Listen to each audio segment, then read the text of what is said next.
जब एक आदमी अपने देश में ही उपेक्षित था, अछूत था, लोग छूना तो दूर, नाम लेने से भी घृणा करते थे, जिन्हें स्कूल के अंदर घुसने नहीं दिया गया, उसकी जयंती आज 7 समंदर पार तक मनाई जा रही है। ये सिर्फ एक व्यक्ति की सालगिरह नहीं, ये है इंसानियत, समानता और संघर्ष की जीत का उत्सव। जानिए कैसे बाबा साहब भीमराव अंबेडकर की जयंती आज दुनिया के कोने कोने में एक रोशनी की तरह फैल रही है।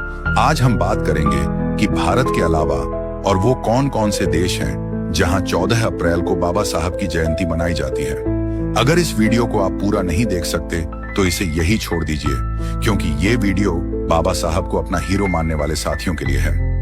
जय भीम साथियों, आप देख रहे हैं आज का अंबेडकरवादी यूट्यूब चैनल। इस चैनल पर आप पहली बार आए हैं तो सब्सक्राइब जरूर कीजिए, और अगर आपने सब्सक्राइब कर लिया है तो कमेंट्स में जय भीम लिखकर यह जरूर बताइए कि इस वीडियो को आप किस गांव शहर से देख रहे हैं। इस वीडियो को फैलाना जरूरी है ताकि उन लोगों की आंखें खुल जाएं जो आज भी बाबा साहब के योगदान को नजरअंदाज करते हैं। 14 अप्रैल तारीख वही है, लेकिन हर साल इसकी चमक और गूंज और भी ज्यादा बढ़ती जा रही है। यह सिर्फ भारत के लिए नहीं बल्कि पूरी दुनिया के लिए सामाजिक न्याय, मानवाधिकार और समानता का दिन बन चुका है।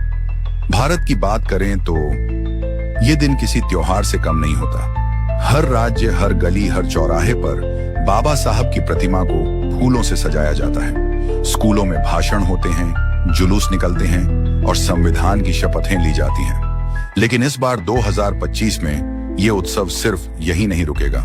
दूसरी तरफ समुंदर पार अमेरिका में न्यूयॉर्क की ठंडी हवाओं में जब जय भीम की गूंज सुनाई देती है तो दिल गर्व से भर उठता है। वहां अब इसे अंबेडकर इक्विटी डे के नाम से मान्यता मिल चुकी है। कोलोराडो में लोग बाबा साहब के चित्रों के साथ रैली निकालते हैं, जहां लोग अलग अलग रंग, नस्ल और पृष्ठभूमि से आकर एक ही आवाज में कहते हैं, सबके लिए समानता।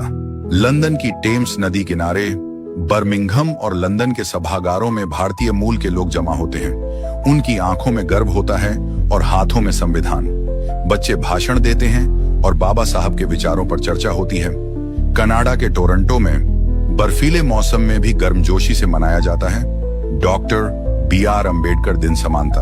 वहां के विधायक भी इस दिन को खास महत्व देते हैं और भारतीय समुदाय के साथ कंधे से कंधा मिलाकर समारोह में भाग लेते हैं। ऑस्ट्रेलिया और न्यूजीलैंड, मेलबर्न और सिडनी की सड़कों पर जब झंडे लहराते हैं तो लगता है जैसे बाबा साहब का सपना वाकई पूरी दुनिया में गूंज रहा है।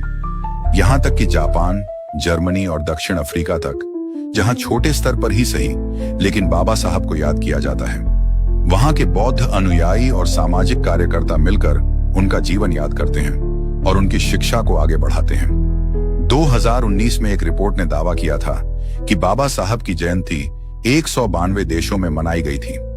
यह संख्या सुनने में बड़ी लग सकती है, लेकिन इससे यह साफ है कि बाबा साहब सिर्फ भारत के नहीं बल्कि दुनिया के हैं।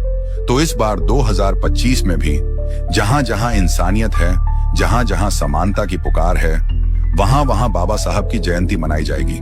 भले ही वो जगह अमेरिका की गलियां हों या अफ्रीका का कोई छोटा सा गांव, अगर वहां कोई बाबा साहब का अनुयायी है तो वहां 14 अप्रैल एक त्योहार होगा, क्योंकि ये जयंती नहीं, ये क्रांति का जश्न है। और याद रखिए, अगर आज आप खुलकर सांस ले पा रहे हैं, स्कूल में पढ़ पा रहे हैं, अपने हक की बात कर पा रहे हैं, तो वो इसलिए क्योंकि किसी ने कभी आपके लिए रातें जागकर संविधान लिखा था। किसी ने जाति, छुआछूत और भेदभाव की जंजीरें तोड़ने की कीमत अपने आंसुओं और खून से चुकाई थी। वो थे भीमराव अंबेडकर। अब बारी हमारी है। शिक्षा हमारी ढाल है, विचार हमारी तलवार, और मिशन हमारा है न्याय, समानता और आत्मसम्मान।